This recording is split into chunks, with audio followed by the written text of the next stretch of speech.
కెమిస్ట్రీలోని పరమాణు నిర్మాణములో కొన్ని బిట్స్ చూద్దాం. అతి తక్కువ శక్తి గల కర్పరము కే కర్పరం. మొత్తం కర్పరం KLMN ఉంటాయి.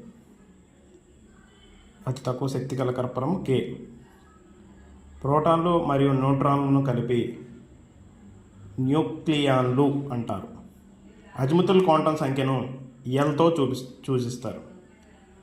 మాయిలర్ చిత్రం తేలిక మూలకాలను మాత్రమే వర్తిస్తుంది. సో మాయిలర్ చిత్రం అనేది తేలిక మూలకాలకు మాత్రమే వర్తిస్తుంది అనమాట. ఎలక్ట్రాన్ అఫినిటీని ఎలక్ట్రాన్ వోల్ట్లో కొలుస్తారు. L=0 అయిన ఉపస్థిర కక్ష పేరు S ఆర్బిటల్. L=0 ఉంటే దాని ఉపస్థిర కక్ష పేరు S ఆర్బిటల్. L కర్పరంలో ఉండే ఉపకర్పరాలు, L కర్పరంలో S, P అనే ఉపకర్పరాలు ఉంటాయి అన్నమాట.